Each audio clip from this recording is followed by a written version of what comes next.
ligar a Boi Brown.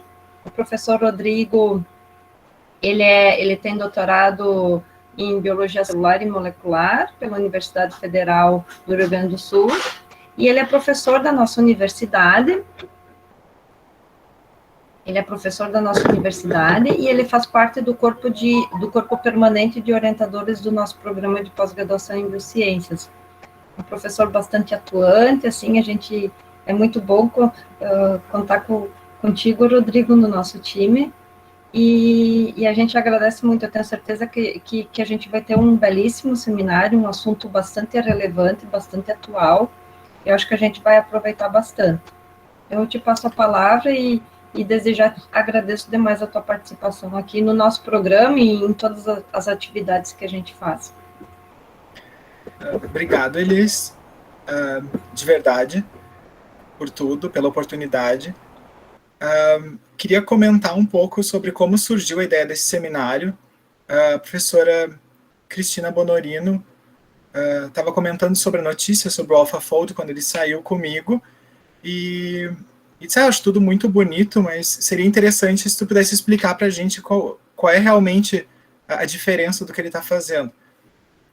E daí eu realmente notei que fazia falta uma tradução, é quase uma comunicação científica nesse aspecto, porque para quem não trabalha diretamente com isso, só viu as manchetes, talvez não tenha entendido o impacto que isso pode ter. Então a ideia do seminário é trazer, tentar contextualizar a relevância do que foi descoberto ou anunciado no final de 2020 com o AlphaFold 2. Então fiquem à vontade para perguntar, se quiserem interromper, podem ir pelo chat, daí eu vou parando e a gente conversa. Então eu botei esse título assim mais bonitinho, de joga no Google, AlphaFold e seu impacto na obtenção de estruturas de proteínas, porque como a gente vai ver, essa ferramenta é uma ferramenta do Google. Então, é muito provável que vocês tenham visto notícias sobre o AlphaFold ou no Twitter, ou em revistas semanais, e com certeza nas revistas científicas todas fizeram algum tipo de repercussão. Então eu trago 2 destaques aqui. Um é da Science, que disse: o jogo mudou, inteligência artificial triunfa ao resolver estruturas de proteínas. E da Nature, que diz: isso vai mudar tudo, a inteligência artificial da DeepMind dá um salto gigantesco em resolver estruturas de proteínas. E isso realmente não é um exagero, como a gente vai ver. Daí eu queria contextualizar para vocês o quão complexo é o que eles conseguiram fazer. Então, essa é uma charge desse grupo que faz charges científicas. São 2 pessoas conversando. Então, uma pergunta: o que você faz? E a pessoa diz: eu faço software que prediz como as proteínas dobram. E a pessoa: é um problema difícil? Um dia vão achar um mais difícil. Por que é tão difícil? Daí a pessoa pergunta: você já fez uma garça de origami? Sim. Então imagina descobrir como se dobra uma garça de verdade. E a pessoa pergunta: só dobras, pode cortar? E ela responde: se dobrar uma protease, pode. Então é mais ou menos isso. A gente não usa muito o termo em português dobrar, é mais enovelamento, fold, né, que em inglês a gente usa. Em português virou enovelar, porque dá mais a ideia de que é tridimensional, enquanto fold é mais bidimensional, mas dá para usar os dois intercambiavelmente. Eu posso acabar falando os dois aqui. Vocês lembram, em algum momento da formação de vocês viram isso, que as proteínas elas são polímeros formados por aminoácidos como unidade monomérica, ligados pela ligação peptídica, e que possuem uma organização tridimensional hierárquica. Então a gente tem a estrutura primária, ou sequência primária, que é a ordem dos aminoácidos do amino terminal até o carboxy terminal. A gente tem a estrutura secundária, que são arranjos tridimensionais bem definidos, estabilizados por ligações de hidrogênio intracadeia, sem envolver as cadeias laterais, e são de 3 tipos principais: as hélices, as fitas e os coils, ou alças. A estrutura terciária, que é a organização espacial, ou o arranjo tridimensional dessas estruturas secundárias no espaço, e é onde a gente pode ter a presença de grupos prostéticos. muitas proteínas já realizam suas atividades ou funções nesse nível hierárquico, mas também é muito frequente que elas tenham um nível quaternário de organização, onde cadeias independentes de proteína, então aqui a gente tem 4, 2 azuis e 2 verdes, formam um oligômero que vai ter a atividade da proteína como a gente conhece, ou atividade fisiológica. Quando a gente fala de estrutura de proteínas, a gente entra num ramo que é chamado de biologia estrutural, e a Nature definiu biologia estrutural como o estudo de estrutura e dinâmica de macrobiomoléculas, particularmente proteínas e ácidos nucleicos, e de como alterações de suas estruturas afetam sua função. Incorpora princípios de biologia molecular, bioquímica e biofísica. Essa parte de como alterações de estrutura afetam sua função entra no núcleo do estudo da proteína do ponto de vista estrutural. Então, a gente tem o paradigma geral de que forma é igual função, quando se estuda proteínas, especialmente. Então, se a gente conhece a forma da proteína, a gente tem uma ideia da função que ela vai exercer. E, pelo raciocínio inverso, se a gente sabe uma função que nos interessa, a gente poderia criar uma proteína que faça essa atividade. Essa é uma ideia muito antiga de que forma é igual função. Ela vem desde o século I a.C. e ela continua se aplicando mesmo no contexto molecular no século XXI. Então, a gente tem o chamado problema do enovelamento proteico, que, como a gente vai ver, é mais de um problema, que basicamente é como uma estrutura linear, então aquela sequência primária ou estrutura primária, se enrola até atingir uma estrutura terciária ou mesmo quaternária. E esse problema ele se subdivide. Então, a gente tem o problema de como surge essa estrutura partindo das interações entre aminoácidos. Isso ficou conhecido como código do enovelamento, ou folding code, porque, em princípio, como a gente já vai ver, a sequência de aminoácido é suficiente para nos dizer como a proteína é novela, já que ela é novela espontaneamente, na maior parte dos casos. Outra pergunta, ou outro problema é como a gente chega nessa estrutura tridimensional de forma tão rápida, como observado na natureza, então é a taxa ou velocidade de novelamento. E o terceiro problema é como a gente consegue predizer, então, a estrutura tridimensional de uma proteína a partir da sequência de aminoácidos, que é o chamado problema da predição de estrutura de proteínas. O primeiro é um problema termodinâmico, o segundo é um problema cinético e o terceiro é um problema computacional. E eles andam sempre juntos, porque quando a gente tenta resolver um, a gente precisa entender os outros melhor. O Anfinsen, Christian Bemer Anfinsen, em 1965, ele observou que as proteínas eram capazes de desnaturar e renaturar. Então, ele propôs o que ficou conhecido como dogma de Anfinsen, que a sequência contém toda a informação para se obter a estrutura tridimensional da proteína ativa, que é aquele chamado folding code. Então, se a sequência é igual, as proteínas devem anovelar sempre do mesmo jeito. Ele usou calor ou ureia nos experimentos dele para desnaturar a proteína, e uma vez voltando às condições originais, ele via a proteína ativa novamente. E ele acabou ganhando o Nobel em 1972 por essa observação. A gente sabe que não é exatamente assim, porque existem casos onde o meio interfere, na verdade, em todos os casos o meio interfere, existe a presença de chaperonas e assim por diante, mas a ideia geral permanece, que a sequência nos dá a estrutura. Uma outra pessoa relevante para a gente é o Levinthal, era um físico, que ele propôs o que ficou conhecido como paradoxo de Levinthal. Então, talvez vocês lembrem disso. A ligação peptídica entre os aminoácidos ela tem um caráter parcialmente duplo, então ela forma um plano, ela não é rotável, o que faz com que apenas os ângulos anteriores e posteriores, né, os ângulos diedrais anterior e posterior à ligação peptídica, possam rotar, que são os ângulos φ e ψ. Levinthal, então, propôs que para uma proteína pequena, vamos supor 100 aminoácidos, e que cada um desses ângulos, ou cada um dos aminoácidos pudesse ter 3 estados, ou 3 combinações diferentes de ângulos, a gente ia ter 3 nas 100 possíveis configurações, ou 5 vezes 10 na 47 configurações para a proteína. Se a gente amostrasse cada uma dessas configurações numa velocidade extrema de 10 na 13 por segundo, que é mais ou menos 3 vezes 10 na 20 por ano, isso ia levar 10 na 27 anos. E o universo tem 2 vezes 10 na 10.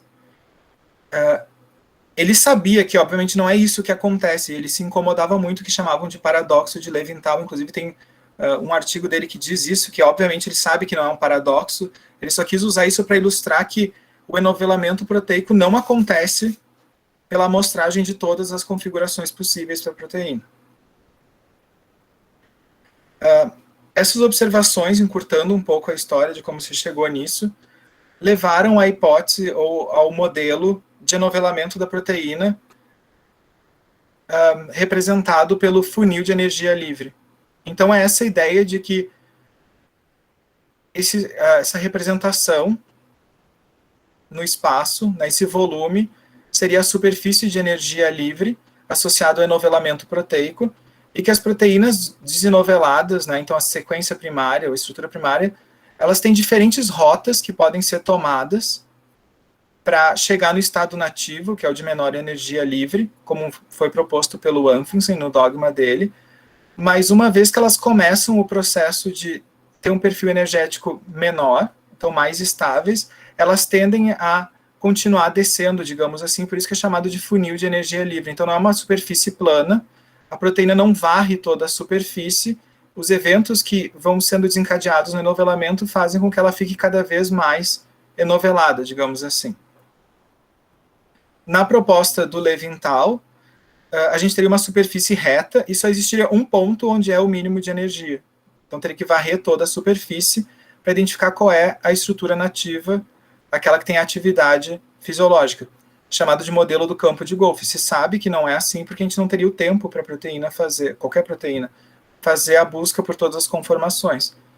Hoje a gente tem como modelo, então, a superfície rugosa do funil de energia, então a proteína, em princípio, pode começar de qualquer ponto da borda do funil, e dependendo das condições do meio, ou mesmo dos intermediários de enovelamento, ela vai ter mais ou menos obstáculos para atingir a conformação nativa. E a proteína vai existir a qualquer momento como um conjunto de conformações possíveis e não necessariamente completamente enoveladas, e só uma fração delas acaba atingindo o enovelamento dito ideal ou de menor energia livre. Outros modelos são usados para representar, por exemplo, alterações do meio. Então, o modelo do fosso, onde se cria uma barreira ao enovelamento, por exemplo, aumento da temperatura, e somente com o reestabelecimento das condições iniciais a gente conseguiria fazer com que o enovelamento retomasse, porque precisa de energia para vencer essa barreira. Ou outras proteínas onde existe um evento muito rápido de enovelamento intermediário, e depois existe um processo muito lento, por exemplo, por resfriamento, até que a proteína consiga, simplesmente por difusão, chegar numa estrutura um pouco mais estável que permita cair no mínimo de energia. Então, hoje em dia, a gente trabalha com o modelo do funil rugoso, que é o que melhor descreve como acontece o enovelamento. Então, a gente sabe que tem caminhos que a proteína nunca varre todas as conformações. Vocês já vão ver por que eu estou falando sobre isso.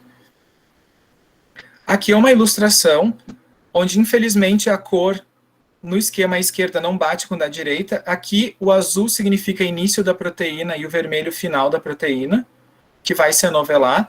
E aqui é a superfície de energia livre, então aquele funil rugoso, onde azul é a menor energia livre. Daí vocês vão ver a proteína varrendo, digamos assim, diferentes conformações, e conforme ela vai enovelando, conforme ela vai descendo aqui, na verdade, uma coisa ligada à outra, ela vai se enovelando até chegar no mínimo global.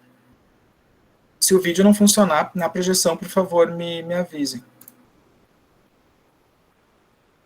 Então a gente vê que ela passa por mínimos locais, onde ela está parcialmente enovelada, e eventualmente ela está totalmente enovelada. E é mais ou menos isso que acontece nesse modelo do funil rugoso. A proteína passa por diferentes estágios, né, diferentes conformações, mas ela não precisa varrer a superfície inteira. É como se ela pegasse atalhos energéticos, vamos colocar assim de uma maneira bem geral. Experimentalmente, a gente obtém estruturas por 3 métodos principais, ou estruturas com a resolução necessária para a gente ver os átomos. O principal método, ou o mais usado até hoje, é a cristalografia por difração de raios-x, onde se incide um feixe de raio-x sobre uma proteína altamente concentrada, organizada em um cristal.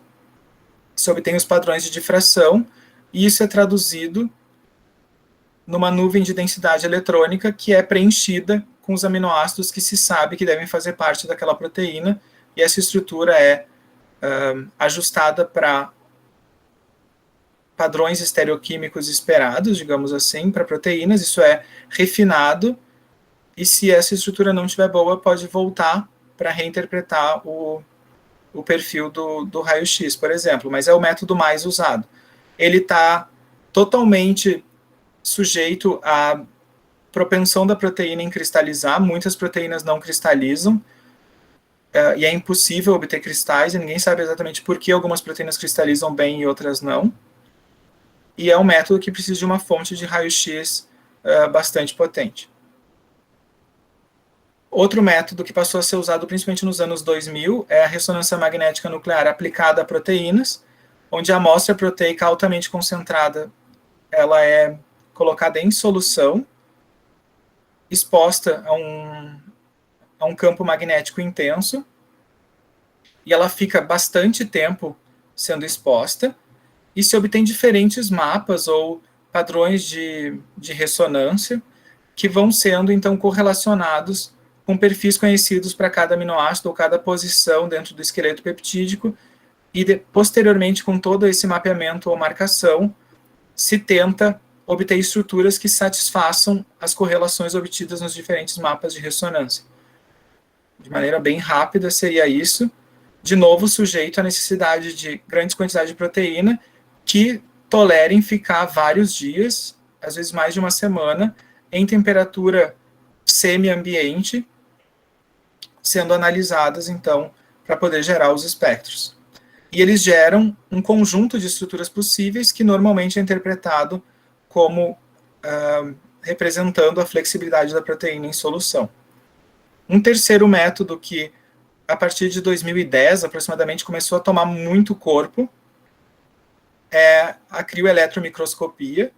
Eu vou falar um pouquinho mais sobre isso ao final do seminário, que é um método que usa microscópios eletrônicos de transmissão e computadores para reconstruir a densidade eletrônica de maneira muito similar ao que o cristal faz, mas de uma maneira muito mais acessível. Quando a gente não tem nenhum desses 3 métodos à mão, digamos assim, quando eu tenho uma sequência de proteína, é a proteína que me interessa, e não existe uma estrutura experimental, e eu não tenho como produzir em grande quantidade, cristalizar, analisar, ou fazer ressonância magnética, ou fazer crioeletromicroscopia, se usam métodos computacionais que já são bastante corriqueiros para se construir um modelo tridimensional daquela proteína que nos interessa. O método mais usado é a modelagem comparativa, anteriormente chamada de modelagem por homologia, onde a gente tem uma sequência de interesse, aqui representada em azul, que não tem estrutura, e eu vou identificar nos bancos de dados, especialmente no PDB, quais proteínas com estrutura já resolvida experimentalmente têm uma sequência de aminoácidos parecida. E vou alinhar a minha proteína-alvo com a proteína que vai servir de molde. Usando a referência, então, de quem está em cada posição, eu uso isso para construir a minha proteína com base numa estrutura que já existe, por isso que é modelagem comparativa. Anteriormente se chamava de por homologia, porque se pressupunha que a similaridade de sequência fosse um atestado da homologia ou da relação evolutiva comum entre elas, mas isso não é necessariamente o caso, e se tem visto que mesmo algumas sequências bem distantes geram bons modelos, então se passou a usar a nomenclatura de modelagem comparativa. Esse é o principal método ainda usado, é considerado o mais confiável, ou era, até surgiu o AlphaFold, e porque isso segue uma escala ou uma hierarquia de um grau de evidência, digamos assim, que suporte aquele resultado. Então, quando a gente tem 100% de identidade entre a nossa proteína e algo do banco de dados, que seria o equivalente a existir a nossa proteína resolvida, até 30% de identidade, então os mesmos aminoácidos nas mesmas posições, correspondem a 30% da sequência toda, a gente usa a chamada modelagem comparativa.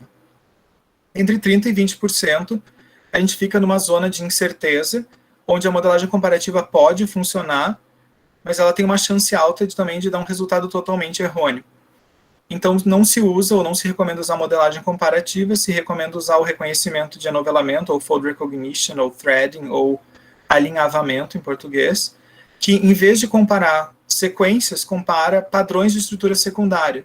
Então, uma hélice de 3 resíduos, seguido por um coil de 2 resíduos, uma hélice de 4 resíduos, é predita para a nossa sequência, e quem mais teria esse padrão no banco de dados? E daí a gente usa isso para alinhar uma na outra e modelar. As cores não são por acaso, então está no amarelo porque é menos confiável, se considera, do que a modelagem comparativa, e quanto mais próximo de 100% de identidade, mais confiável é. E menos de 20% de identidade, a gente usa o que se chama de métodos ab initio ou de novo, que vão tentar resolver a estrutura sem usar modelos ou moldes explícitos. Então tem uma estrutura ou algumas estruturas que são a referência. Eles vão usar bancos de dados ou fragmentos ou uma análise estatística de todos os ângulos de ligação observados no PDB, ou ainda tentar enovelar de verdade a proteína por simulação físico-química. Então, esses dois primeiros métodos são chamados de baseados em moldes, e esses últimos livres de moldes, porque o molde não é explícito em nenhum momento. E esse era o status, ou é o status da modelagem computacional de proteínas, que é o que é mais usado quando a gente começa um trabalho, ou quando a gente está tentando identificar aspectos estruturais das proteínas, mas não tem os dados experimentais associados. E daí, como é que a gente sabe que a modelagem funciona? Como é que a gente sabe que esse método está me dando uma estrutura confiável e não está me dando uma coisa totalmente aleatória? Então, foi proposto, em 94, o CASP, que é a avaliação crítica da predição estrutural. É um evento mais ou menos bianual, às vezes ele pula um pouco mais, às vezes fica um pouco mais próximo, onde diferentes grupos de pesquisa que se dedicam ao trabalho, ou enfim, à questão de pesquisa de como prever o enovelamento proteico, se inscrevem e recebem um conjunto de sequências para predizer a estrutura. E a estrutura de cada uma delas não está disponível em nenhum banco de dados. E só no final, o grupo que coordena o CASP libera as estruturas que eles já resolveram e mantiveram em sigilo, para que cada grupo compare com as suas e eles façam depois o ranqueamento. Então o CASP é como se fosse a Olimpíada da Biologia Estrutural, é como alguns autores colocam. E daí a gente pode observar os resultados de todos os CASP no site oficial deles. Então o CASP é como se fosse um juiz de quão bom é um método e o quanto a gente pode confiar em cada uma das estratégias. Para vocês terem uma ideia, esse é um artigo um pouco antigo já, mas é um dos poucos que faz essa análise super comparativa, um artigo da Science. Aqui é só para dar a ideia para vocês de que existem 3 classes de alvos moleculares usados na avaliação do CASP: os alvos fáceis, os alvos médios e os alvos difíceis. Normalmente isso é associado ao tamanho da proteína, mas às vezes tem algum dado prévio que já indica que não se obteve sucesso para modelar com outros métodos. Então, o que a gente observa aqui é uma medida de qualidade, onde 100% a proteína modelada é totalmente idêntica ao que é obtido experimentalmente. E a gente vê que os modelos fáceis, a gente já consegue, isso desde 2012, bons resultados, mas o resultado vai caindo de forma abrupta até chegar nos difíceis, onde a gente tem resultados péssimos. E aqui é só para dar uma ideia, comparando então o nativo, aquilo obtido experimentalmente em vermelho, e o modelo em azul, mostrando então um caso fácil é quase idêntico, um caso difícil tem uma parte que está com uma orientação errada, e no difícil, seria uma grande parte mal enovelada ou com distorções em relação à proteína considerada nativa.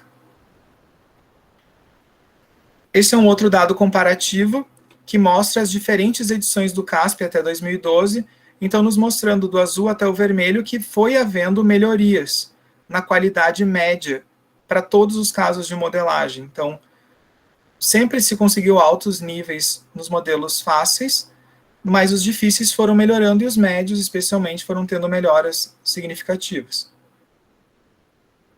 Vocês já vão ver por que eu botei esse gráfico, lembrem dele, de como ele tem esse padrão aqui de progressão. E por que eu falei do Google e por que se fala do Google nas notícias sobre o AlphaFold?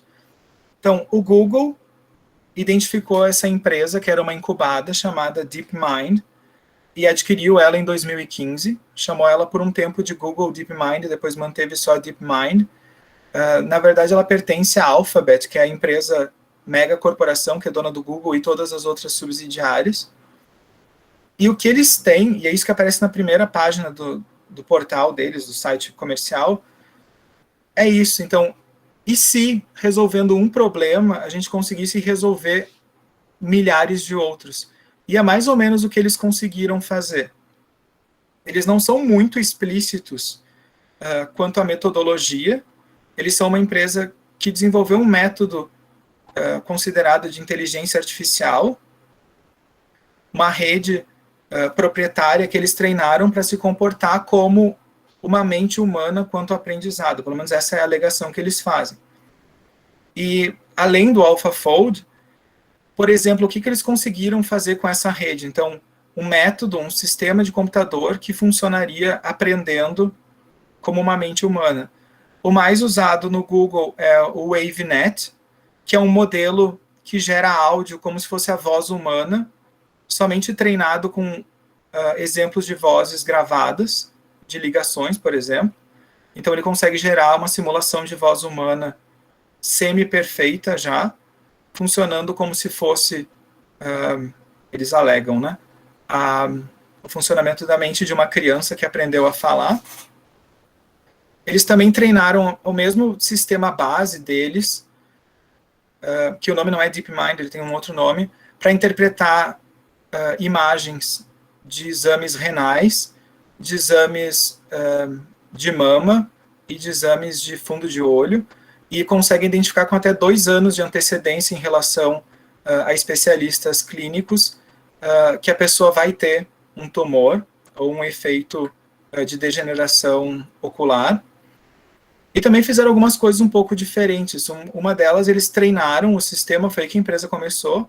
O sistema aprendeu sozinho a jogar jogos do Atari, e depois eles aplicaram para jogos mais avançados, como StarCraft 2, e treinaram ele para jogos mais conhecidos na área da inteligência artificial, digamos assim. Então, eles treinaram para jogar xadrez, e conseguiram um resultado considerado excelente, e depois Shogi e Go, e venceram os grandes campeões desses jogos que existe um debate, mas consideram mais complexo do que o xadrez, do ponto de vista de estratégia e de chegar num resultado ótimo, absoluto.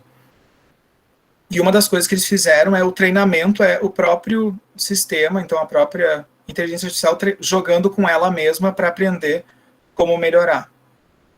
E assim tem algumas outras coisas também. Tem um que reconhece cenas que foram geradas por computador e tenta melhorar comparando com a realidade para fazer com que as mesmas coisas que a gente se incomoda, por exemplo, vendo um filme que tem animação gerada por computador, identificar o que é aquilo que a gente não consegue identificar bem, que nos incomoda, que parece não natural, e resolver para parecer mais natural. Então eles também trabalham com isso. Então, o AlphaFold 2, ele é o 2, porque obviamente teve o 1. Então, para vocês terem uma ideia, aqui é a média geral daquele valor que eu disse que era qualidade, então é teste de distância global, ou GDT. 100% seria a proteína idêntica, então os mesmos aminoácidos, os mesmos lugares no espaço tridimensional. Aqui é a média do CASP ao longo dos anos, e aqui é o resultado que o AlphaFold conseguiu em 2018. Em 2018 ele já chamou a atenção. porque o resultado era muito bom. Então as pessoas olharam com atenção para esse método AlphaFold, mas talvez não deram muita atenção ou a atenção que deveriam ter dado. Mas quando a gente olha o resultado do AlphaFold 2, claramente ele é melhor do que os outros métodos.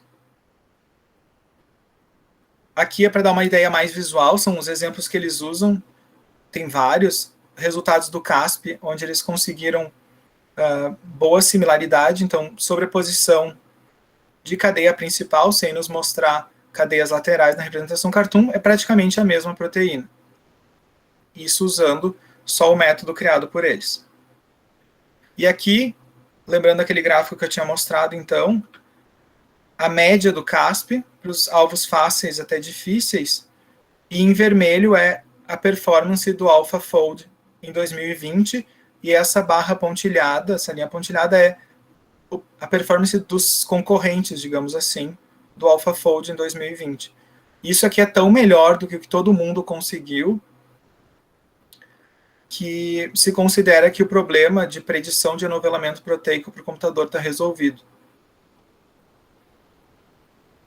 Aqui é uma imagem da equipe deles, tem um mini documentário no site da DeepMind mostrando que eles, em 2018, viram que realmente tinham potencial, eles não sabiam o quanto de potencial existia na técnica que eles estavam desenvolvendo, e passaram os 2 anos seguintes, então, aprimorando o DeepMind para que ele conseguisse vencer o CASP de novo.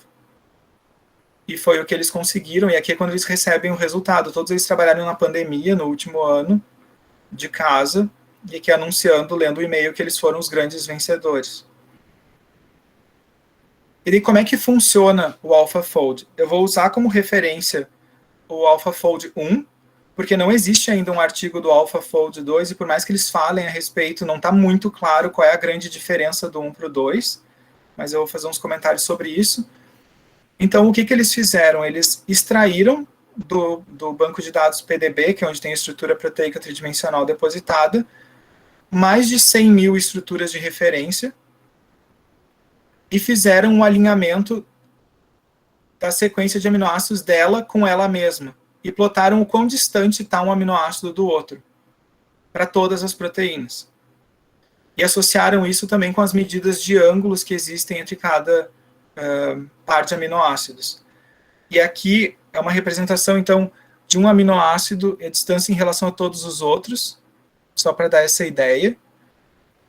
E aqui compara o experimental para uma proteína, e depois de aplicar o método DeepMind para a mesma matriz de distância, então mostrando que ela é muito parecida, ela não é idêntica, a gente vê que tem algumas diferenças de contatos, mas elas são menos expressivas nesse caso que eles escolheram. Então eles treinaram a rede deles com todas essas informações do banco de dados, e depois ela foi apresentada aos desafios, e sendo então penalizada toda vez que não chegava num resultado bom. E o que eles fizeram, então, é a primeira etapa, que é essa, de chegar numa boa rede de distâncias entre aminoácidos com base no alinhamento da sequência com ela mesma em relação às distâncias. Existe um refinamento. Então, existe uma alteração gradual de angulação, ela começa reta, e daí ela segue esse padrão aqui, depois ela vai alterando ângulos, e vai fazendo medidas do TM-score e do RMSD em relação à estrutura original, então o quão parecida ela é com uma estrutura de referência, até que não exista mais melhora ou variação nesses valores. Então ela foi sendo treinada para chegar no mesmo padrão de uma proteína que existe no PDB. E foi validada para isso. Então aqui a gente vê o comportamento dos aminoácidos, aqui a gente tem folhas em azul e hélices em vermelho, ao longo desse gradiente de alterações conformacionais que ela vai sofrendo, e o que seria a estrutura cristalográfica. Então a gente vê que ao final ela tem o mesmo perfil. E esse treinamento, com 170 mil proteínas, foi o que garantiu o bom ou ótimo resultado deles em 2018. Mas não foi ainda excelente como 2020. Eles não publicaram ainda as grandes diferenças. Com base no documentário deles, eles, para melhorar a última etapa, que era onde eles estavam com alguns problemas, que eles notaram que tem contatos que não se resolvem, especialmente proteínas com grandes domínios. Às vezes os domínios enovelam muito bem, independentemente, mas eles não se organizam espacialmente um em relação ao outro da maneira correta. Então, mesmo que localmente esteja totalmente enovelado da maneira certa, a proteína toda não estava, e às vezes eram contatos muito pequenos que não respeitavam regras estereoquímicas claras para proteínas. Então, eles incluíram uma etapa de minimização de energia, usando o campo de força Amber aqui, e talvez mais alguma etapa que eles não explicitaram ainda, mas que deve sair num artigo que eles pretendem publicar. Então, o método deles usa o aprendizado, né? Então, a rede neural, essa inteligência artificial que eles empregaram, esse método proprietário deles, funciona para tentar extrair informações sem que precise ser treinado explicitamente. Então, a gente não está dizendo isso é sempre assim, isso acontece com mais frequência. Ele entendeu o padrão e gera a estrutura inicial, que depois vai sendo refinada e posteriormente ainda mais refinada por minimização de energia para chegar na estrutura que é quase sempre equivalente à nativa ou muito perto disso. Esse é o cofundador do CASP. Essa é a reação dele ao falar sobre o AlphaFold. Ele começa dizendo que quando ele começou o CASP em 94, ele achou que era um problema mais fácil de resolver, e ao longo dos anos ele foi vendo que era cada vez mais difícil, e que ele não esperava um resultado tão bom, tão rapidamente, como foi o do AlphaFold 2. Então ele realmente considera, e ele não é o único, muitas pessoas da comunidade da predição de estrutura consideram que o problema de predizer como uma estrutura individual proteica adquire estrutura 3D a partir da sequência está resolvido. O método deles não simula o enovelamento, mas ele consegue, como se fosse, decodificar aquele folding code, e a partir da sequência ele nos diz a estrutura, que era a grande questão, era considerado o graal, né, da biologia estrutural. E isso é o que eles colocam nessa mesma cena do documentário, que o valor que eles conseguiram, então aqui é a média de GDT, e aqui subindo com a inclusão das versões do AlphaFold, ela é equivalente à solução verdadeira ou à solução nativa. Então eles consideram que para uma proteína individual a gente não precisa mais se dedicar a criar novos métodos ou novas estratégias, porque alguém já resolveu esse problema. E o que é o objetivo deles? Isso também não está muito claro. Sendo uma empresa, a gente consegue pensar em aplicações, a empresa coloca algumas. Óbvio, tem uma aplicação em ciência básica, então a principal delas é o entendimento de como proteínas alteradas estão associadas a patologias. Então a gente não precisa ter estrutura de todas as variantes. Por exemplo, o método que eles desenvolveram nos garante confiança equivalente ao experimental, pelo menos é como eles apresentam esse produto.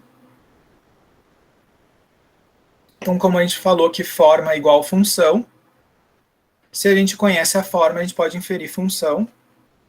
E da mesma forma, se a gente quer uma função específica, a gente pode melhorar a forma. Então, eles colocam como um dos primeiros usos o planejamento de fármacos, né, o desenho racional de fármacos. Isso é um pouco questionável, considerando até a maneira como é feito hoje o desenho, mas certamente a indústria farmacêutica vai ter interesse nessa modelagem em larga escala com confiança de alvos para fármacos. Mas o principal foco é a engenharia de proteínas. E eles colocam como exemplo, então, o desenvolvimento de melhores enzimas para degradação de poluição por plásticos e proteínas capazes de captar CO2 da atmosfera e transformar em algum produto útil para a gente. Eles não entram muito nos detalhes. As aplicações, na verdade, elas são inumeráveis, são as mesmas que a gente teria se pudesse obter estrutura experimentalmente para tudo, mas de uma maneira muito mais rápida e mais barata. Tudo ainda é incerto, quão mais rápido, quão mais barato, já que a gente não tem acesso ao programa ainda. E daí, né, como a área de pesquisa biologia estrutural acabou, o press release do CASP, em 30 de novembro de 2020, diz que agora que o problema de como investigar o formato de proteínas de forma rápida e acurada para uma proteína única foi largamente resolvido, o caminho se abre para novos métodos para determinar a estrutura de complexos proteicos. Então, eles declararam que a predição, ou enfim, a obtenção de estruturas a partir da sequência, a decodificação do código de enovelamento, está resolvida. Então, parece uma declaração de que a gente não vai mais modelar com outros métodos, vai ter menos interferência humana, e a área em si, mesmo a parte experimental, está meio fadada à extinção. Daí esse é um meme que apareceu na mesma época, com AlphaFold ameaçando todos os biólogos estruturais, mas na verdade tem vários questionamentos ainda sobre como o AlphaFold funciona, se é equivalente, mas os críticos, então as pessoas da comunidade que fizeram comentários abertos sobre isso, consideram que dentro de 5 anos o AlphaFold vai dominar todas as estratégias computacionais e vai acabar suplantando várias das técnicas computacionais, experimentais, desculpa, especialmente a cristalografia. Mas tem casos onde mesmo um método tão bom não funciona. E um deles é o das proteínas intrinsecamente desordenadas. Como o próprio nome diz, são proteínas que não possuem uma estrutura tridimensional. Elas variam de estrutura, normalmente conforme o parceiro molecular ou o ambiente que elas encontram. Então, nesse exemplo do fundo, é uma proteína 20 conformações presentes em solução dessa proteína, onde a única coisa em comum que existe é esse trecho de hélice entre elas.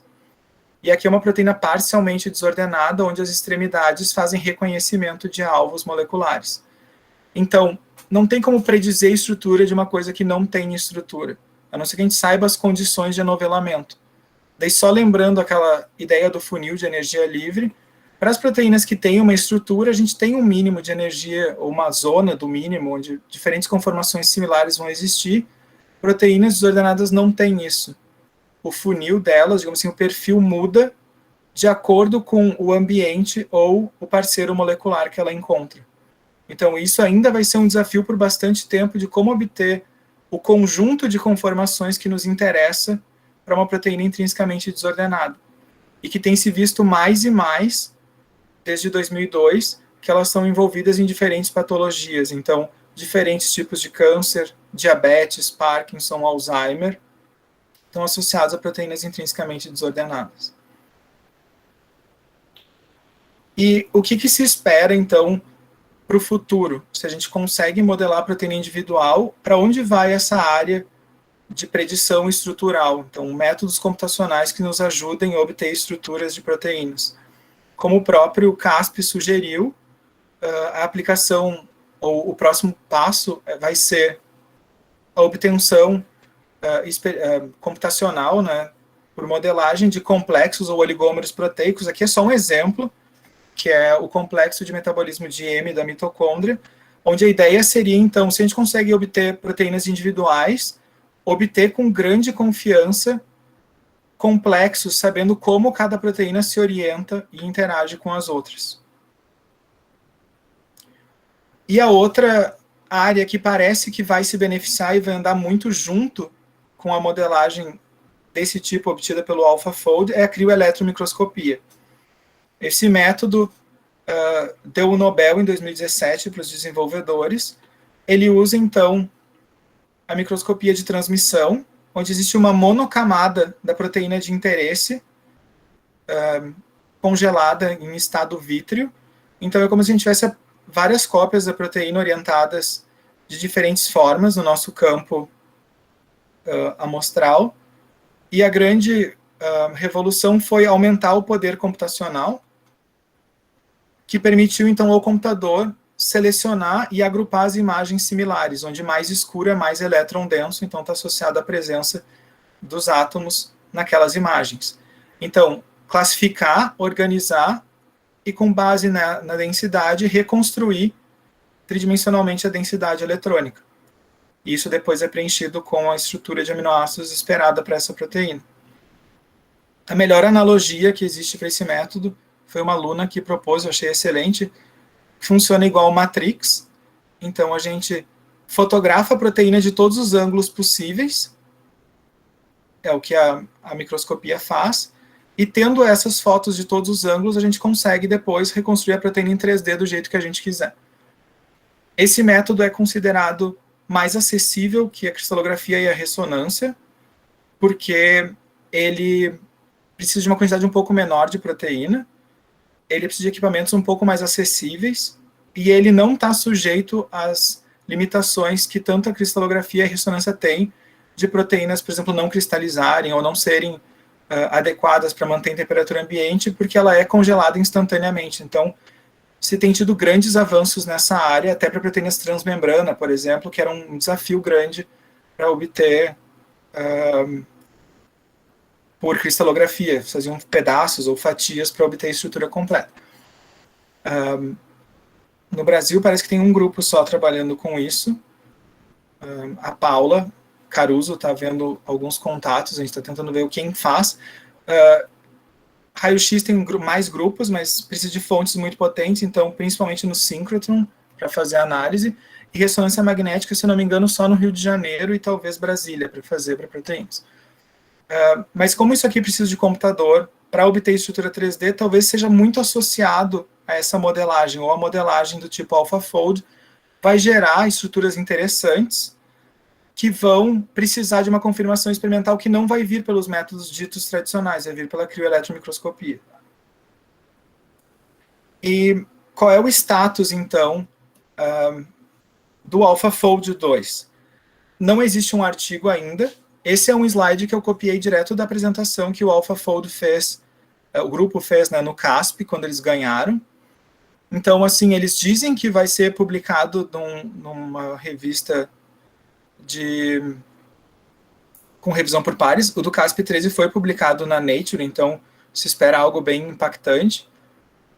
Eles dizem que o sistema deles consegue predizer, então, com uma confiança alta, as estruturas para a maioria das proteínas e sabe dizer quando as coisas estão dando errado. Isso também é porque, como ele tem esse sistema de auto-feedback, ele entende que a proteína está ruim, então mesmo que ele não consiga chegar na estrutura, ele vai conseguir avaliar que ele precisa melhorar em algum aspecto.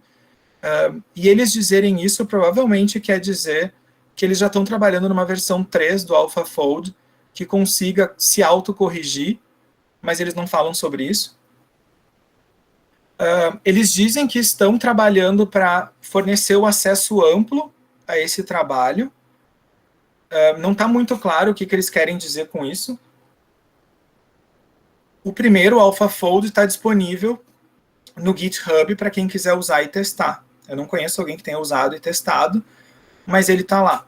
O AlphaFold, que é um repositório de programação, enfim, de estratégia, software, engenharia de software e algoritmos. Ele não está disponível na página oficial do DeepMind, e por enquanto não se sabe como isso vai ser usado. Se eles vão fornecer um serviço, se o processamento é muito caro, então precisa de muito poder computacional, e daí precisa pagar para um grande computador fazer, ou se eles vão ceder isso para uso acadêmico, ou se vai ser um serviço como a nuvem do Google, e daí grandes indústrias, por exemplo, farmacêuticas ou químicas, vão contratar horas de trabalho desse grande computador que vai predizer estruturas. Ninguém sabe direito o que é, eles não falam sobre isso. Eles só comemoraram o resultado, e é realmente um ótimo resultado, como a gente viu, mas tem vários pontos em aberto ainda. Então, a versão muito curta é que a gente não pode usar o AlphaFold 2 nesse momento. Eles dizem que os próximos passos, então, vai ser a predição de complexos, como eu tinha comentado, e também de mudança conformacional. A Paula perguntou se eu sei se a interface é acessível. Não sei, não cheguei a olhar, não parece, por enquanto. Esse é um dos pontos em aberto, então, o quão acessível eles querem que seja, ou se isso vai ser um produto. Eu ia comentar mais alguma coisa aqui.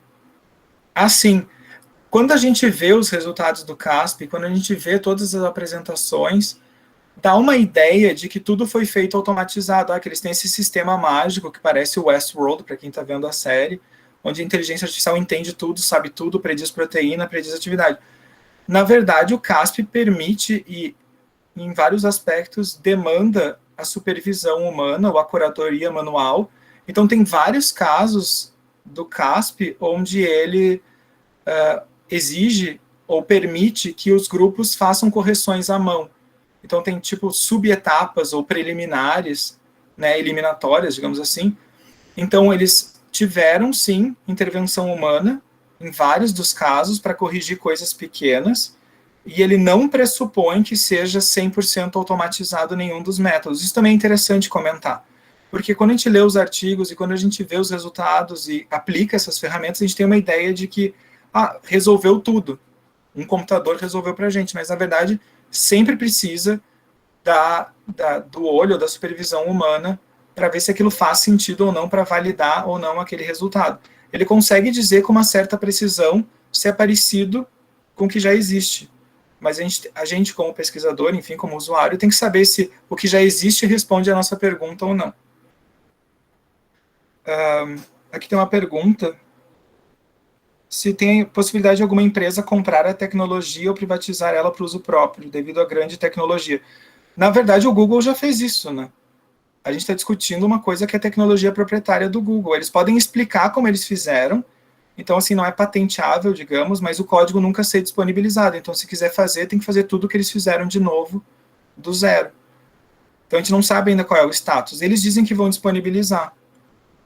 Uma das interpretações que tem é que talvez eles, exatamente, a indústria farmacêutica seja o cliente deles. Então, se precisar de muito poder computacional, a indústria farmacêutica vai contratar horas de serviço no mega servidor que vai predizer estruturas de proteínas. Não se sabe ainda o que vai acontecer. Como eles explicaram como foi feito o AlphaFold 1, e eles dão uma ideia de como o AlphaFold 2 foi aprimorado, é meio difícil que se torne proprietário nesse nível, que uma indústria farmacêutica queira criar o seu. Mas como ela já existe, provavelmente eles não estão dispostos a pagar para conseguir o resultado o mais rápido possível. Essa é uma das interpretações.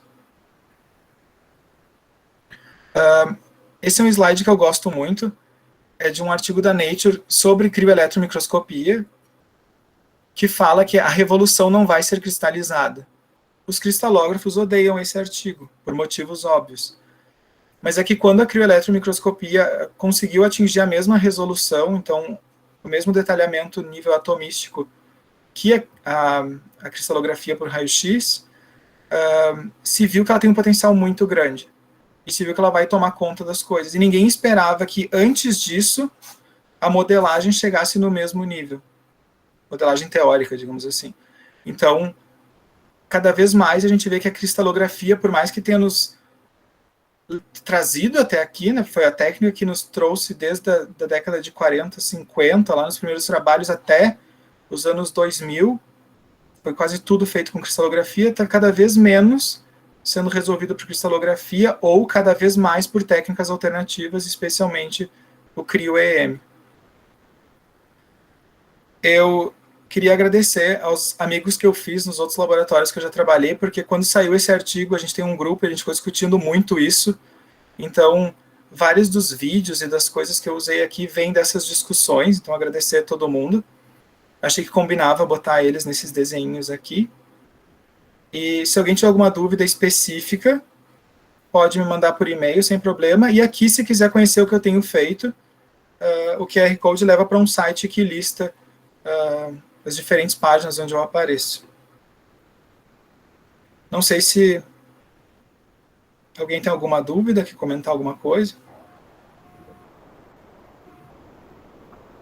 Primeiro eu quero chamar o pessoal para bater palma para ti, Rodrigo.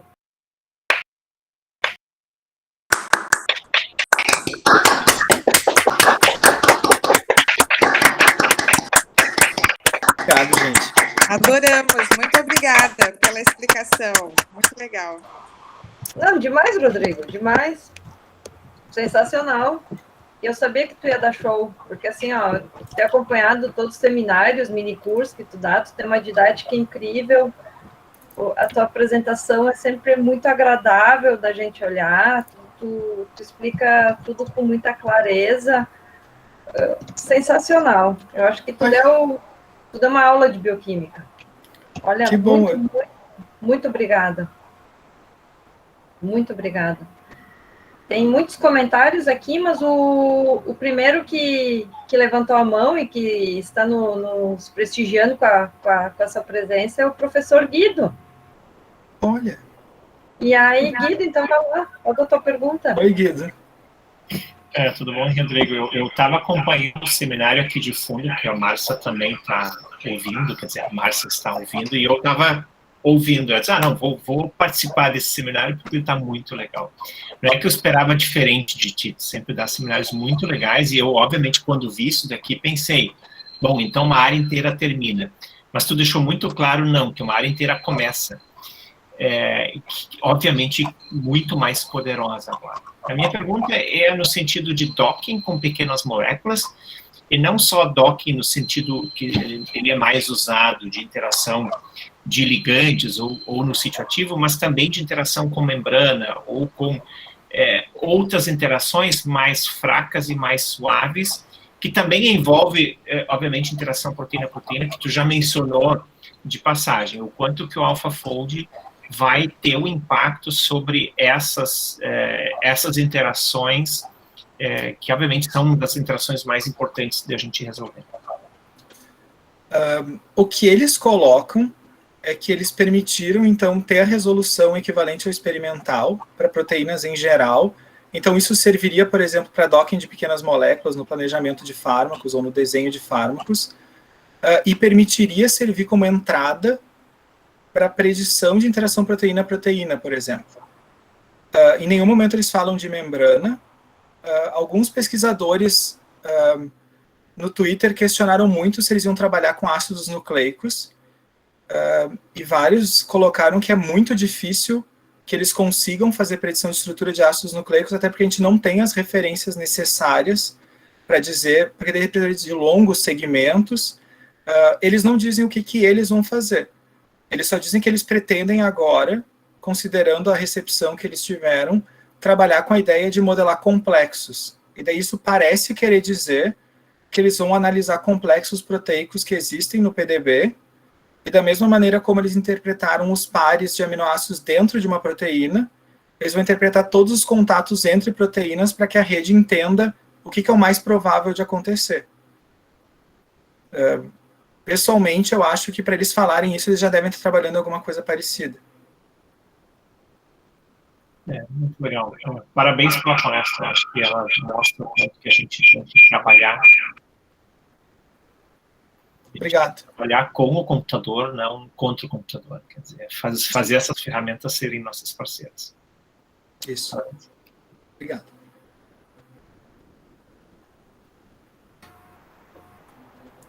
Perfeito. Esse é o ponto só que eu queria chamar a atenção, não, desculpa eu, que a gente começa com uma ideia de que o computador faz pela gente. Então não é exatamente assim, ele não está fazendo o trabalho científico, ele é uma ferramenta como qualquer outra, que vai nos ajudar a chegar num resultado, mas o que significa esse resultado não é uma coisa que o computador vai nos dizer. Exatamente. Exatamente, trabalhar com e não e não é o computador trabalhando por nós e nem nós trabalhando contra o computador, né? Ou contra os programas, enfim, né? Eu acho que tudo isso é resultado de um trabalho conjunto que envolve a tecnologia e que envolve a criatividade humana, né? Porque por mais que a máquina consiga aprender, ela ainda não é dotada de criatividade, e nós sabemos, né, que para superar os desafios impostos, né, pelas perguntas científicas que nós levantamos, exige uma dose de criatividade, a gente não pode ficar tão bitolado, às vezes, né, em alguma coisa, e isso ainda a máquina não consegue fazer, né. Tem um comentário ali da Ana Paula, Uhum. E eu concordo com ela que a área de inteligência artificial, assim, é uma coisa que eu conheço muito pouco do ponto de vista teórico, acompanho alguns trabalhos, tenho contato com quem trabalha com isso, treinamento de redes, o que é inteligência artificial, o que não é, mas que é uma área que vai estar cada vez mais presente, isso sim.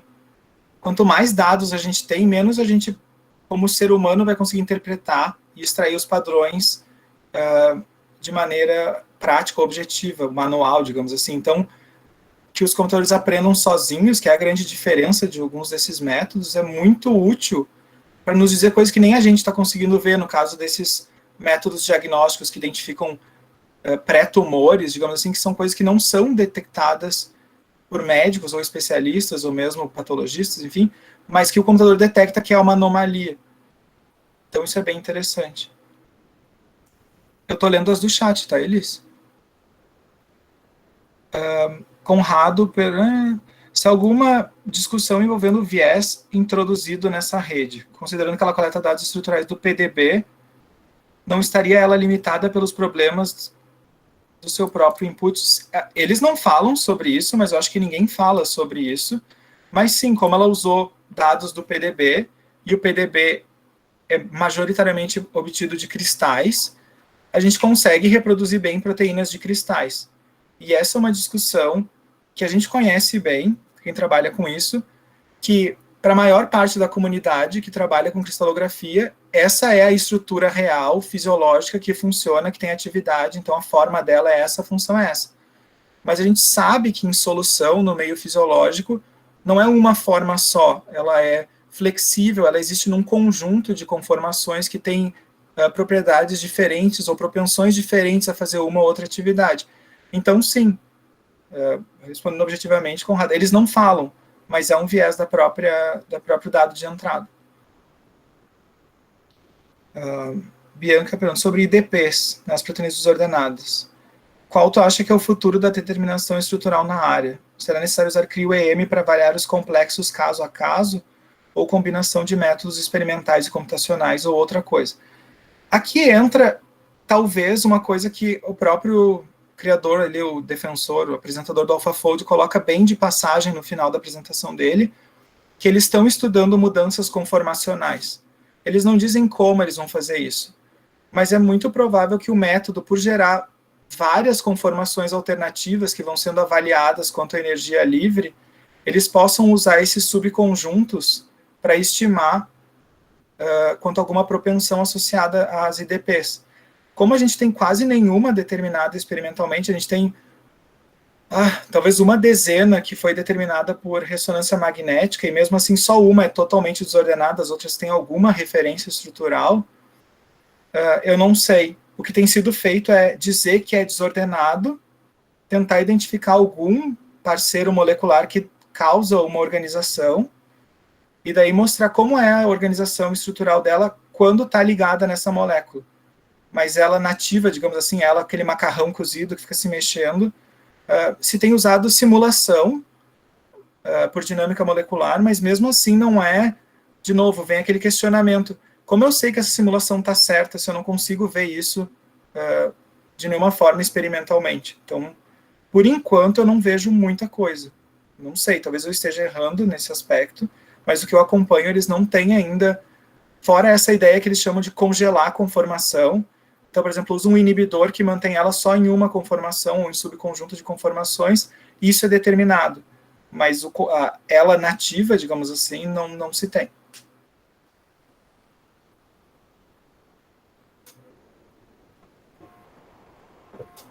É muito interessante essa discussão, porque essa ferramenta que eles desenvolveram, ela é muito rica e ela abre assim, um leque de possibilidades, né, inclusive como tu discutiu anteriormente, aplicar em outros sistemas, né, não apenas com proteínas, mas usar essa lógica de aprendizado de máquina que eles desenvolveram para predizer outras situações, enfim, né? E daí a gente esbarra em algumas outras coisas que tem a ver com aquela pergunta ali dos dados de entrada que o Conrado tinha feito. Por exemplo, carboidratos, que é uma coisa que o grupo do professor Hugo Verli, que é onde eu fiz, né, o doutorado, se dedica muito. a gente poderia, e tem grupos se dedicando a isso, inclusive ali na URGS, treinar preditores de estrutura de carboidratos. O problema é que a gente não tem dados de referência experimentais. Nenhum método experimental é bom o bastante para nos dizer qual é a conformação do carboidrato na natureza. Então a gente precisa simular o carboidrato para estimar o que seria o mínimo de energia e daí conseguir obter estruturas. Então a gente ainda está limitado pelo dado experimental. Tem um grande químico teórico, o Van Gunsteren, que ele tem uma opinião que é muito debatida, que ele acha que a gente está no ponto onde o computador já tem mais resolução que o experimental e a gente tem que parar de resistir a essa ideia. Que o experimental nos dá uma média do que está sendo medido, enquanto o computador nos dá o detalhamento pontual de várias intensidades, forças, propriedades, que a gente não tem experimentalmente, mas que ele sabe que até que se consiga convencer toda uma comunidade, então várias áreas de pesquisa diferentes, vai ser quase impossível. Ele acha que precisa de mais uma geração para aceitar essa proposição dele. Era exatamente isso que eu ia te perguntar, em que momento essas ferramentas computacionais elas poderão ou irão substituir os experimentos de bancada, mas então... Isso depende. Acho que o AlphaFold foi bom em fazer essa coisa assim de glamourizar, de gerar uma resposta na imprensa, digamos assim, convencer as pessoas que o computador é bom e que gera bons resultados. Mas olhem o histórico que isso tem, né? Tipo, a modelagem comparativa começou de verdade a aparecer nos artigos no início dos anos 90. E isso ainda não é bem aceito, alguns trabalhos não são aceitos sem uma evidência experimental dura, digamos assim, um cristal, uma ressonância, alguma coisa nesse sentido. E, de novo, a aplicação do tipo indústria farmacêutica ou engenharia de proteínas, a gente quer o maior detalhe possível. Então, o experimental ainda é usado, mas a modelagem sempre entra antes para cortar custos. Então, quanto melhor ela for, né? Então, assim, quem vai guiar, eu acho, como foi o próprio AlphaFold, vai ser a iniciativa privada, feliz ou infelizmente, que tem demandas que a academia não está muito interessada nesse momento. Vai usar, mas acha ainda que não é tão confiável quanto o que já se conhece experimentalmente.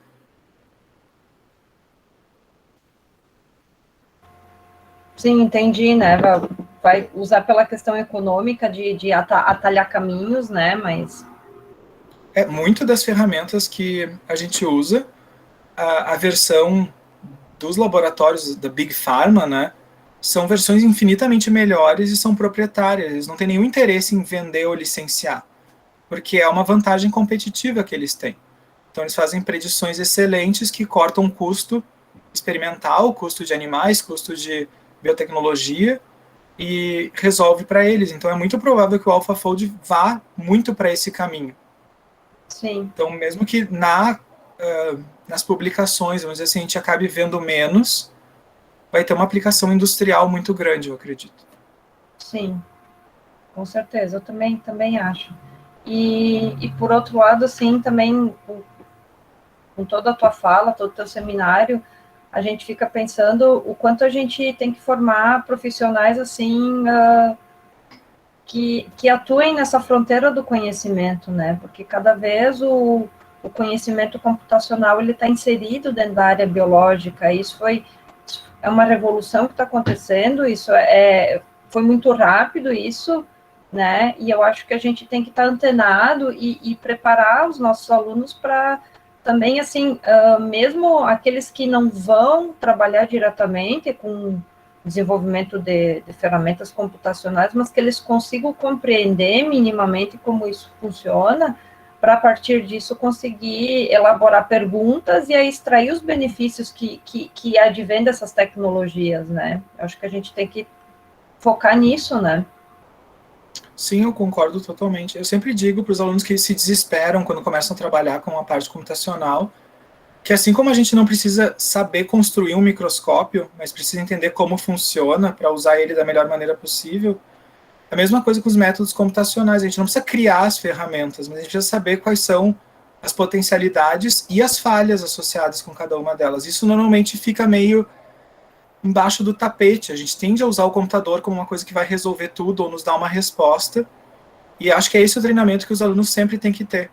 E acho que os nossos alunos têm, em geral, os da graduação, eles têm esse treinamento, mas não custa chamar atenção e buscar mais também. Do que achar interessante, mesmo que não aplique diretamente na área de formação, na área de saúde, eventualmente se cruza, como é o próprio caso do AlphaFold, que eu achei muito interessante, que começou a empresa com 3 colegas criando um sistema que conseguia aprender a jogar jogos de videogame sozinho. Muito legal. E eles dizem que é um sistema que aprende como uma criança, e daí isso começou a ser aplicado para fala, para reconhecimento visual. Então, acho bem... É bonita a história, de qualquer maneira. É bonito, e é uma história, assim, criativa, né? E de integração, assim, né? Que eles trabalharam juntos, e aí a gente vê a equipe, cada um contribuindo, né? Com um pedacinho ali, né? Da construção da ferramenta. Eu acho que esse é mais um exemplo, né? Que o trabalho em equipe, ele sempre funciona, né? Pessoal, perguntas? Mais alguém tem alguma pergunta, algum comentário para fazer? Fale agora, o cálice para sempre. Eu quero muito agradecer todos os comentários, gente, muito obrigado mesmo. Eu achei que ia ser só um seminário meio assim, morno, para a gente começar o ano. Que bom que foi útil, então, que vocês gostaram. Eu fico bem feliz. Não, eu adorei, e eu agradeço imensamente que tu permitiu que a gente gravasse, que tu permitiu que a gente coloque no canal do YouTube do PPG Biociências, e eu vou divulgar amplamente esse seminário que tu deu para os nossos professores de bioquímica, porque assim, eu já estou imaginando que a minha aula de estrutura de proteínas, assim, ela vai ser a minha aula e eu vou colocar o link dessa tua palestra. Eu vou dizer assim, pessoal, por favor, assista essa palestra, porque ela é simplesmente fundamental para vocês terem uma compreensão, assim, de quanto essas ferramentas computacionais estão revolucionando o entendimento e a decifragem, né, da estrutura das proteínas. Vou colocar e, enfim, eu acho que vai ser uma ferramenta muito boa, um conteúdo muito bom, que vai ser muito importante para a formação dos nossos alunos e para aqueles que não tiveram a oportunidade de estar participando aqui conosco, tem a possibilidade de assistir o teu seminário em outro momento, porque eu achei, assim, sensacional. Olha, muito obrigada, Rodrigo. Muito bom poder contar contigo. Eu já sabia que ia ser muito bom e, olha, agradeço demais. Eu agradeço e estou à disposição. Muito obrigado, gente, de verdade. Todo mundo pelas perguntas, por assistirem, por estarem aqui. Ao pós, por aceitar a sugestão. A professora Cristina, por sugerir. Então, todo mundo. Muito obrigado. Tá, pessoal. Então, a gente vai finalizando por aqui o nosso primeiro seminário do ano de 2021.